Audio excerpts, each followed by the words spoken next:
Olá, sejam bem-vindos a mais um vídeo do canal QA Mindset.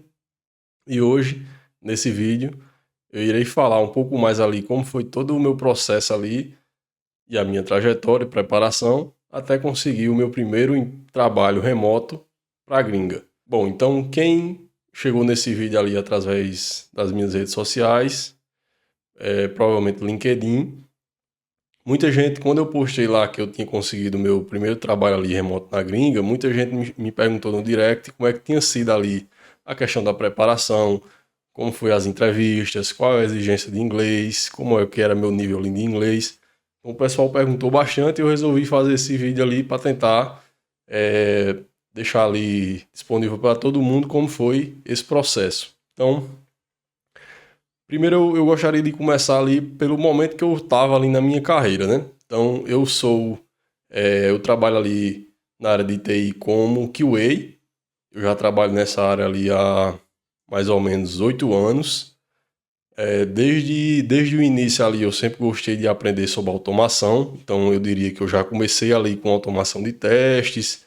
Trabalhei em vários projetos também, claro, como QA, executando ali somente testes manuais, mas eu sempre tive essa vertente ali de gostar de trabalhar com automação. Então, a minha experiência como QA também conta como experiência ali de automação, então cerca ali de 8 anos. Durante esse período eu trabalhei com diversas stacks, diversos frameworks, consegui automatizar ali testes manuais, trabalhei muito com testes de API, testes web, mobile, teste de performance, carga. Então, durante esses 8 anos ali eu pude trabalhar com todas essas vertentes ali de teste. Então, eu fortifiquei muito minhas habilidades ali com automação e ao mesmo tempo eu também fortaleci ali as minhas habilidades teóricas, né, conceituais ali na área de qualidade. Então, eu tenho certificação. Eu sempre prezei ali por ler, eu gosto de ler alguns livros sobre alguns temas ali da área de qualidade, livros de engenharia de software. Então eu fui fortificando ali essas duas vertentes, né? Porque também para você conseguir, não adianta só você saber automação de teste se você não sabe o que automatizar, né? A automação ela é apenas um suporte ali, mas você tem que escolher bons cenários, você tem que saber desenvolver ali em muitas squads, muitos times, você tem que saber desenvolver ali o papel de um QA. Então eu diria que eu consegui fortalecer essas duas habilidades ali durante essa trajetória de 8 anos. E no meu momento ali, eu estava num momento bem assim, importante ali, trabalhando aqui por uma empresa do Brasil, era uma empresa que eu gostava muito, eu já vinha trabalhando lá há cerca de 3 anos e alguns meses, quase 4 anos. Eu gostava muito da empresa, da cultura da empresa, das pessoas que formavam a empresa. Porém, quando eu entrei nesse trabalho, que já estava aí há uns 4 anos, eu já entrei como um profissional ali sênior, nesse caso aqui como engenheiro de testes, que é a nomenclatura que o pessoal dessa empresa costuma dar para os engenheiros ali, né? A galera que trabalha um pouco mais ali forte com automação de testes. Então eu já entrei como engenheiro sênior, já ganhava um salário ali razoavelmente bem, e foi quando eu decidi começar a estudar inglês. Eu já ganhava um salário ali razoável, eu conseguia guardar um dinheiro ali mensalmente. Eu pensei, bom, vou aprender inglês, porque com acesso ali ao inglês, na minha percepção, eu tinha acesso a vários conteúdos que às vezes eu não tinha em português. E querendo ou não, o inglês me abria outras portas, né? Até assim, dentro da própria empresa, fora da empresa. Então eu sempre gostei de me manter assim, evoluído e também, de certa forma, competitivo. Então foi por isso que eu foquei ali em aprender inglês. Então, durante todo esse período, eu sou um cara assim que eu gosto de estudar, eu gosto de ler, eu gosto de ler livros, eu gosto de ler artigos, eu acompanho várias weeklies ali da área de qualidade. Então, se vocês tiverem curiosidade, deixem aí nos comentários que eu compartilho aí com vocês quais são as weeklies que eu assino, artigos, publicações, eu sempre me mantenho atualizado assim. Então, é dessa forma que eu estudo.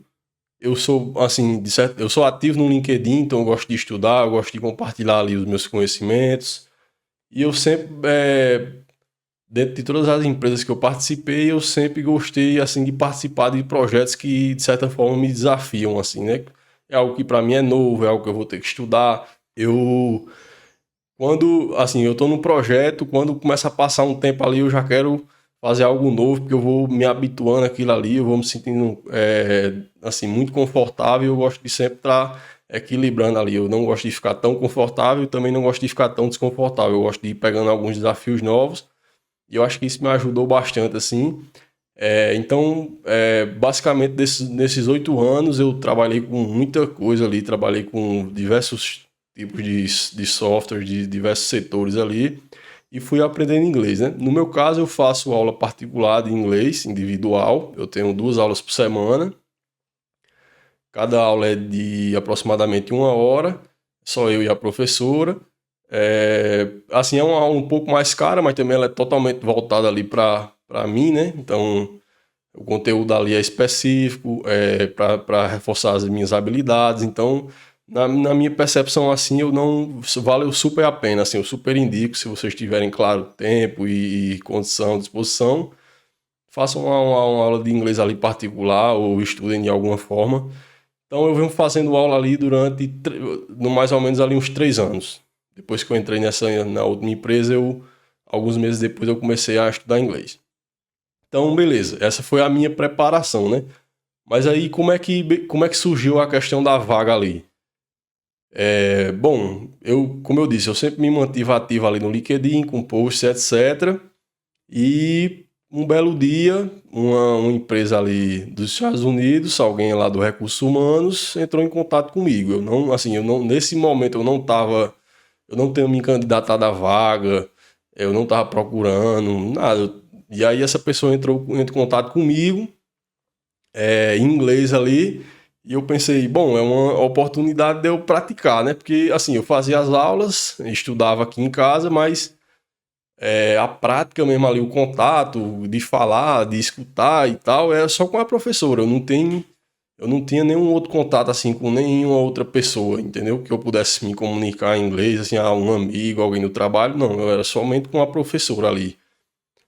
E aí a professora sempre dizia, inclusive, se você tiver algum amigo que consiga ali, vocês baterem um papo ali rapidinho, tudo isso aí vai reforçar suas habilidades. Então, quando surgiu essa proposta ali do LinkedIn, a primeira coisa que eu pensei foi nisso que a professora tinha me dito. Pô, utiliza para praticar. Então, eu fui e aceitei, eu fiquei um pouco nervoso, é claro, né? Mas eu pensei assim, bom, eu nunca vi essa pessoa, ela também não me conhece, então no máximo eu vou passar uma vergonha ali, mas é para uma pessoa que eu nem conheço, assim, então, é, tipo, não vai pesar, né? Aí eu fui lá, a pessoa me chamou, a gente marcou, fiz a entrevista, ela era brasileira, mas eu só descobri depois que ela falava muito bem.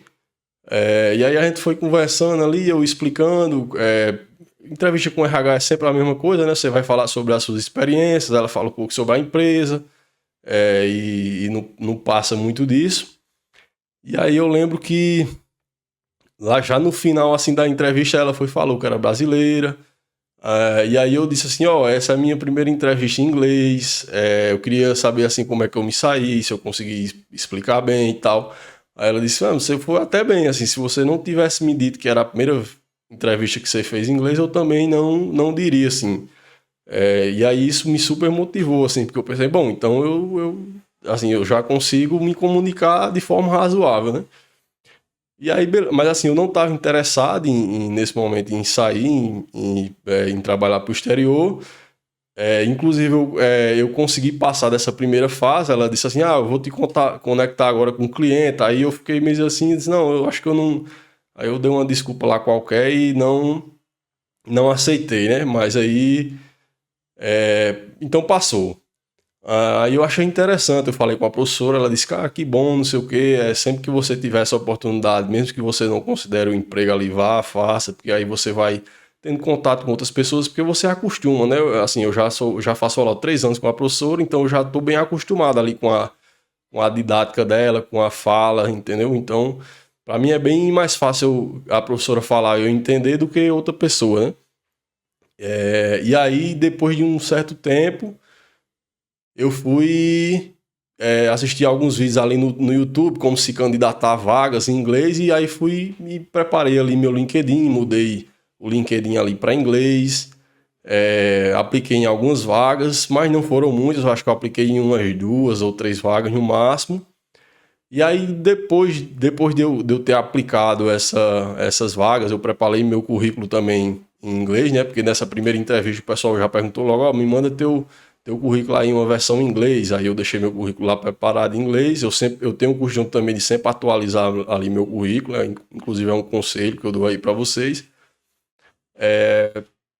Bom, e aí, depois que eu apliquei para essas vagas ali no LinkedIn, eu não fui chamado ali para nenhuma dessas vagas que eu apliquei, mas outras pessoas ali de recursos humanos me chamaram, né? Ó, aqui eu tenho uma oferta de emprego aqui para ti, numa empresa assim, fora do Brasil e etc. Vamos conectar, porque o normal é isso, assim, eles sempre querem conectar logo ali o RH contigo, até às vezes até para explicar qual é a oferta de trabalho ali. Então, eu comecei a encarar assim, não, vamos, aí eu fazia, aí na segunda entrevista já foi uma pessoa que, se eu não me engano, foi da Ucrânia, e aí já era um pouco mais difícil de entender ela assim, né, porque tem um certo sotaque, mas eu consegui entender, a gente conseguiu conversar, eu consegui explicar, e aí eu fiz mais umas 2 ou 3 entrevistas, mas eu não passava assim na primeira fase. O pessoal, não, a gente analisou aqui, o cliente mudou de ideia, a vaga não está mais ativa, alguma coisa assim. Mas aí, beleza, foi passando o tempo, né? Eu acho que eu apliquei para durante todo esse processo ali, desde a primeira entrevista que eu comentei agora até a entrevista que eu fiz e passei, eu acho que eu apliquei para algumas vagas, mas não foram muitas, eu acho que, sei lá, umas menos de 10, umas entre 5 e 10. Mas depois eu percebi isso, assim, quando eu apliquei, quando eu comecei a aplicar para vagas do exterior e mudei meu LinkedIn ali para o idioma ali para inglês, criei minha bio ali, deixei em inglês também, eu fui mais encontrado ali, né, pelas essas pessoas de RH.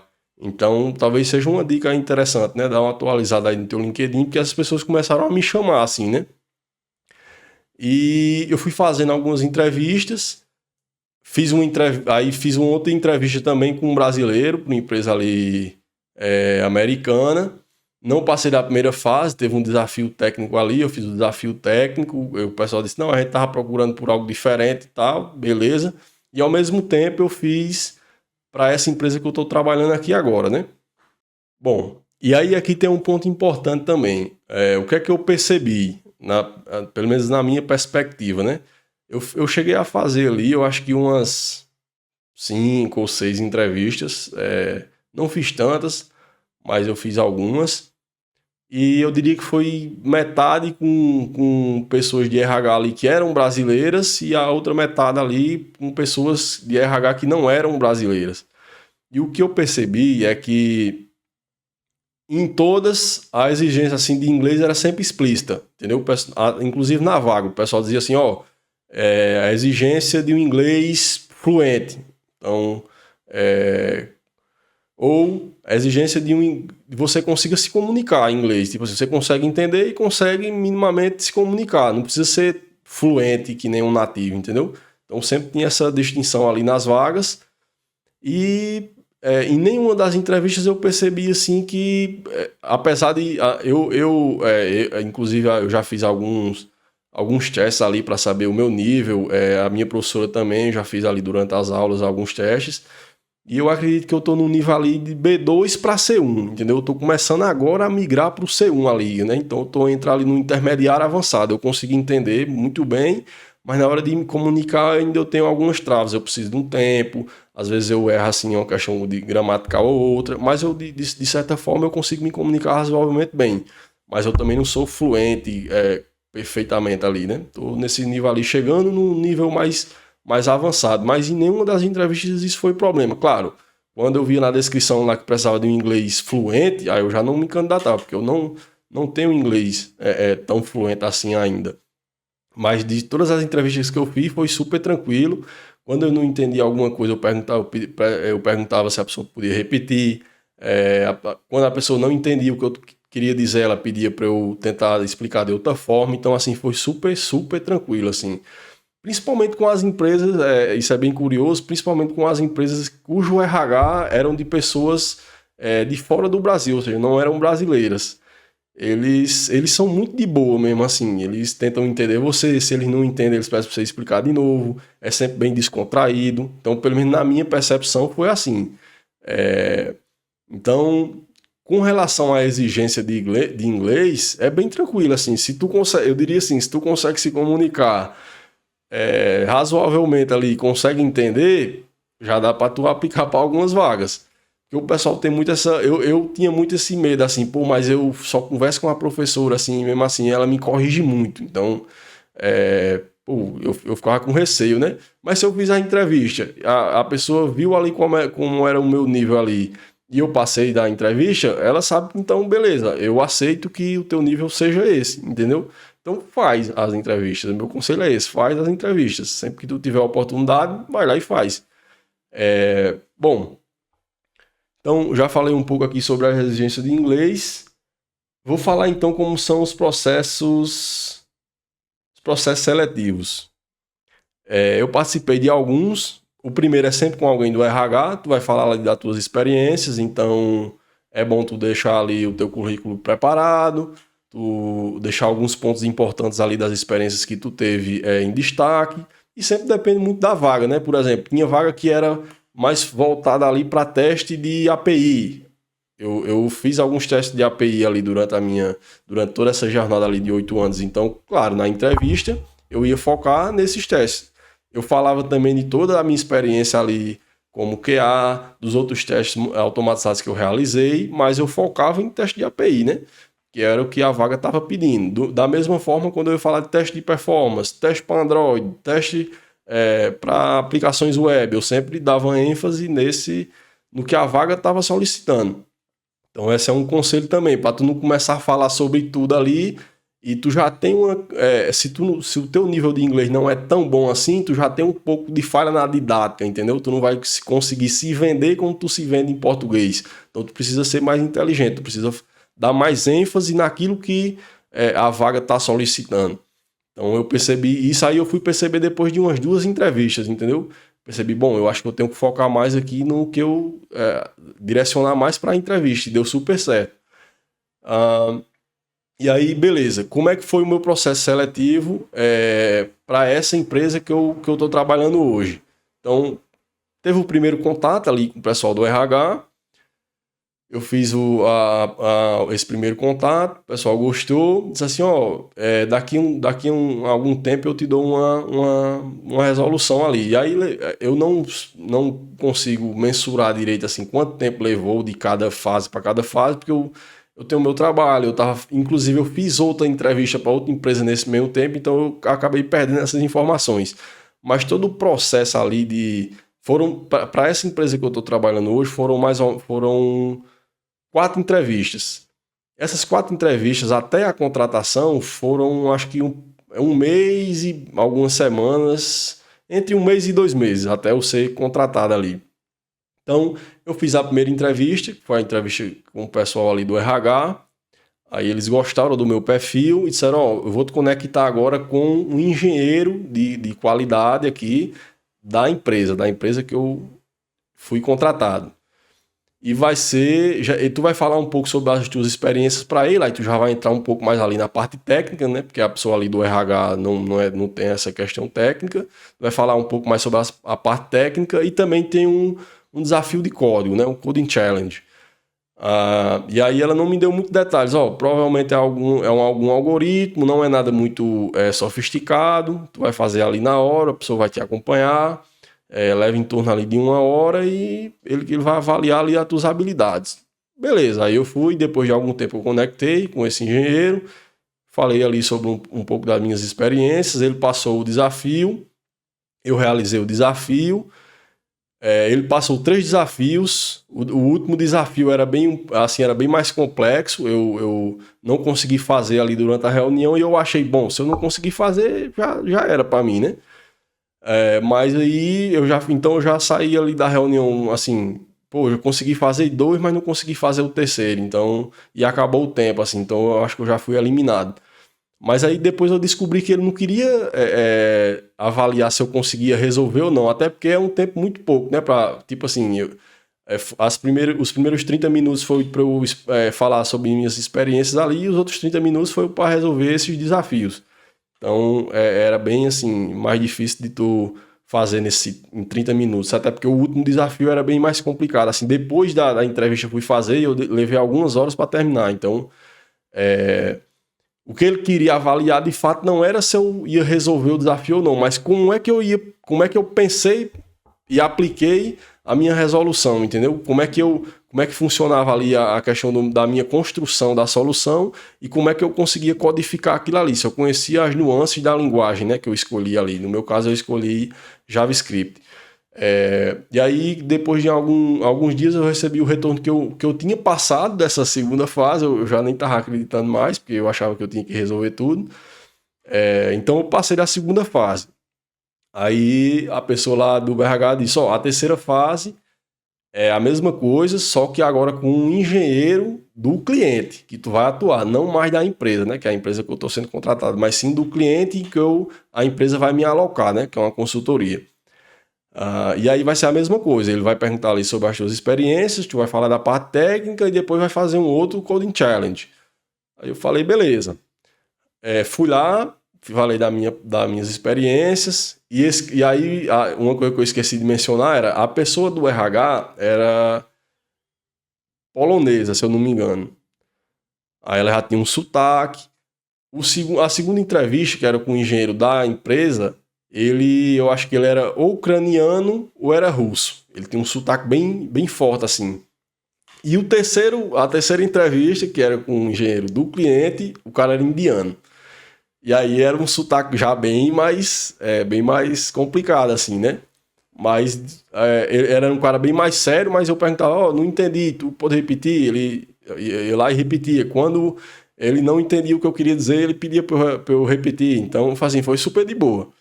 E aí eu fui lá, falei sobre as minhas experiências, fiz o desafio de código.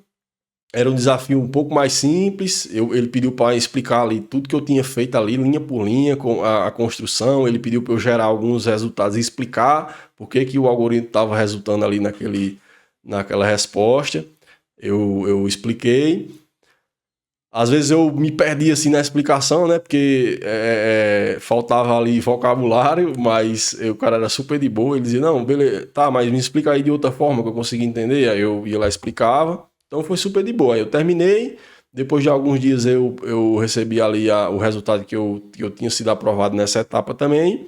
E a próxima etapa seria com o gerente de engenharia de qualidade do cliente. E aí eu ia falar sobre minhas experiências, né? Com ele já não tinha mais desafio de código. Aí eu fui lá, fiz a entrevista com a gerente de engenharia. Ela também parecia ser indiana, tinha o sotaque assim bem, bem forte. Eu fui lá, expliquei da mesma forma. Eu não entendi alguma coisa, eu pedi para ela repetir. Ela não entendia, pedi para repetir. Mas eu fiz lá todo o processo, expliquei todas as minhas experiências. Saí da entrevista, e aí depois de acho que umas 2 semanas, a pessoa ali do RH disse, tu passou em todas as etapas, então agora é só contigo, é só tu aceitar ou não a oferta ali e a gente assinar o contrato. Então essa foi toda a minha trajetória ali até conseguir esse emprego. E aí quando eu recebi a notícia assim que eu tinha, não, agora você passou, acaba só você aceitar ou não, aí parece que eu caí em si, assim, pô, então agora só cabe a mim, né? Se eu disser sim, eu já tô empregado ali, e se eu disser não, eu vou continuar aqui no Brasil, né? Foi uma decisão muito difícil, porque eu gostava muito ali da empresa que eu trabalhava, mas eu pensei muito assim na minha evolução, né? De profissional e pessoal também, né? Porque querendo ou não, o financeiro também conta. Já vou falar um pouco, inclusive, sobre essa parte. Não foi uma mudança assim, pô, eu passei a ganhar 2 vezes mais, 3 vezes mais. Não, e também não foi por isso que eu decidi mudar, mas eu acho que é um mercado bem mais competitivo. que tem bem mais oportunidades e daqui a alguns anos eu consigo evoluir muito mais, assim, né? Essa questão também, tanto técnica quanto salarial, né? Então tudo isso aí pesou na minha consideração. E aí, com relação a salário, eu vou dizer assim, eu tava aplicando ali para vagas de engenheiro, né, de qualidade, ou uma pessoa ali mais voltada ali à automação de teste. Algumas vagas chamam de SDET, algumas outras chamam de Test Automation Engineer, QA Engineer. Então, mas no fim é tudo a mesma coisa. Tu vai ter uma vertente ali de automação de teste, seja independente ali da aplicação, né? E aí, de todas essas vagas que eu apliquei, falando ali de salário, sempre varia muito assim. O que eu percebi é que varia muito da tua experiência, né? Tipo assim, o quão sênior tu é. E a fluência também em inglês pode aumentar ou baixar ali o teu salário. Mas de todas as vagas ali que eu apliquei, eu posso dizer assim que o range era mais ou menos ali de $3.500 até $5.000. E aí, acima disso, eu acho que era só se tu tivesse ali um nível muito bom já de inglês, fluente e tal. Porque de experiência, assim, eu já acho que eu tenho uma certa experiência já com qualidade, com automação de teste. Mas com inglês ainda eu estou começando a evoluir, assim, para uma fluência agora, né? Então, variava de sair de $3.500 até $5.000. Claro que eu não vou dizer que meu salário é X, mas eu só estou dizendo aqui que das vagas que eu apliquei variavam nesse range aí. Então, assim, é um salário muito bom. Se a gente olhar para o dólar hoje ali, cotado a 5 e pegar a média assim, 5,70, podendo subir. Então, no fim das contas ali dá um salário muito bom. A questão salarial, como eu disse ali, para mim, pelo menos, não é tudo. Eu acho que se eu continuar nesse mercado ali daqui uns 2 ou 3 anos, que eu adquirir uma fluência, eu consigo, né, aumentar aí essa questão aí salarial para um nível já bem mais interessante. Mas a questão da evolução profissional também ali, né? Tu ter um inglês, tu tá ali dentro de um mercado que, de certa forma, é bem mais competitivo, tu precisa de bem mais ali evoluir a parte técnica, de engenharia. Isso para a tua carreira também pode ser fundamental. Até mesmo se depois você quiser voltar para o Brasil, com certeza você já vai estar com uma bagagem bem maior assim, já vai estar na frente ali de outras pessoas. Então isso foi o que pesou ali na minha decisão. Vou falar também um pouco sobre mercado. Bom, pelo menos eu ali, a minha pessoa, faz 2 semanas só que eu comecei nessa empresa, que eu estou agora, que é uma empresa americana, e eu já recebi nesse período ali mais 2 ou 3 outras ofertas de outras empresas ali também, fora do Brasil, via LinkedIn, né? Então eu acho que o mercado ainda está aquecido. Se você, claro, está preparado, se você tem um bom currículo, eu acho que tem muita vaga ainda para você que quer sair aqui, quer trabalhar do Brasil ali remotamente para uma empresa do exterior. Então, se você está preparado, eu acho que sim, o mercado ainda tem muitas vagas. E é isso ali. Sobre essa primeira fase, eu acho que eu consegui resumir aqui. Esse vídeo até deve ter ficado bem longo, mas sobre essa primeira fase é isso. Eu quero ver o engajamento aí de vocês nesse vídeo. Se vocês gostarem desse conteúdo, pode deixar aí nos comentários. Se inscrevam no canal se não forem inscritos. Deixa um like aí no vídeo. Eu vou entender que esse vídeo é relevante para você. E o YouTube também vai compartilhar para outras pessoas. E eu pretendo fazer outros vídeos ali mostrando como foi, que para mim foi bem difícil ali, como foi a questão de abertura de empresa, CNPJ, conta no exterior, tudo isso aí que eu precisei fazer. Eu pretendo fazer isso ali no outro vídeo. Então, se esse vídeo tiver um certo engajamento, deixem aí nos comentários se vocês querem que eu faça os próximos vídeos, que aí eu vou contar um pouco mais sobre essa parte ali burocrática, né, de abertura de conta e etc. Quando eu receber também meu primeiro salário, eu vou comentar ali como que declaro o imposto de renda, qual empresa que eu estou utilizando, ou se sou eu mesmo que estou declarando ali a questão do imposto de renda mensalmente. E como está sendo os primeiros passos ali dentro da empresa, né? Claro, eu não posso dar detalhes ali do meu cliente, nem do meu trabalho, mas eu consigo trazer algumas coisas para vocês. Então deixem aí nos comentários se vocês querem que eu faça esses próximos vídeos. Valeu, até a próxima Espero que daqui a algum tempo no futuro sejam vocês ali que estejam também trabalhando para a gringa.